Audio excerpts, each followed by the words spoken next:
So as you can see, the combat system has changed a lot since the last time. I quickly came to realize that combat can only be as interesting as the enemies. It's simple math. Complex enemies equals complex combat. So when we're creating enemies, we need to give them a complex AI. Right now, the system is very primitive. Pick a random point, walk to it, stop. Pick a new random point, walk to it, stop. And this process goes on. And throughout this process of picking random points, if I get within a certain range of the enemy, it will switch to a follow state. And if I'm within arm's reach of the enemy, it will switch to an attack state. I used state machines to implement this, and honestly, I wish I would have learned it sooner. It's so much easier to handle animations and different behaviors this way. So the AI we just described can be applied to all enemies of the game. But since we're talking about Cyclops, I want to make something that's more unique to him. And in order to do that, we need to understand him as a creature. We need to know about his history, his past, and from that we can make decisions on how we want his behavior to be. So in order to create the perfect Cyclops AI, we must go back to the beginning of everything.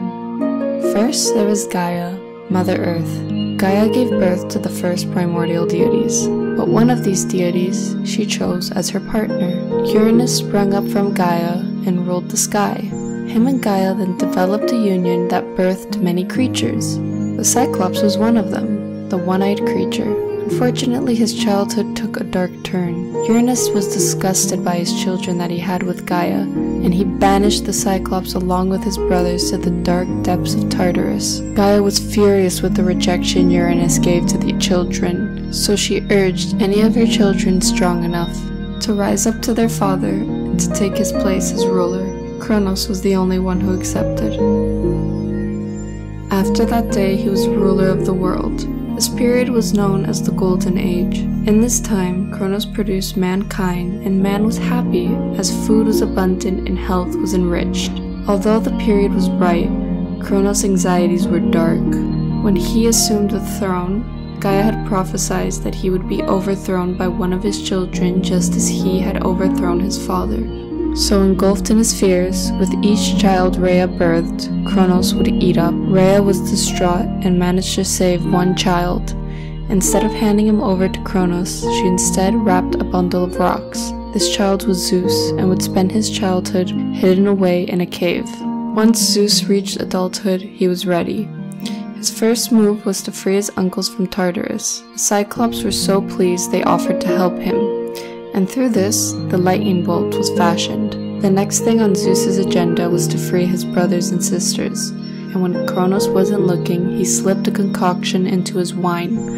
Immediately after consuming the wine, Kronos started feeling pains in his abdomen, and then one after the other he regurgitated his children, now fully formed gods. And this triggered the war of the gods and the Titans.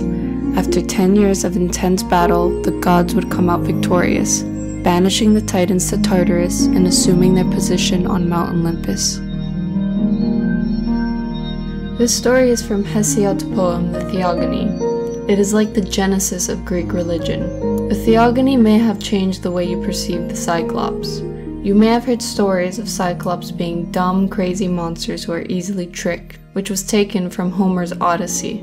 But Hesiod definitely shows us that there's more than what meets the eye.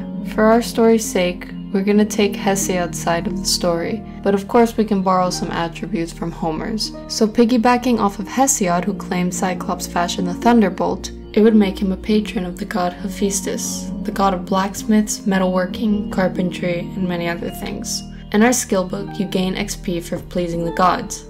I want the game to be played with different playstyles. You don't need to befriend the Cyclops, but it can surely help. And blatantly killing him will definitely please Ares, who's pleased from any and all kills. This also begs the question to how RPG the game will be, because blacksmithing means smelting, and smelting means mining, and I'm still debating which features will make it in. So these are the questions that are floating around in my mind as I continue development for Hypatia.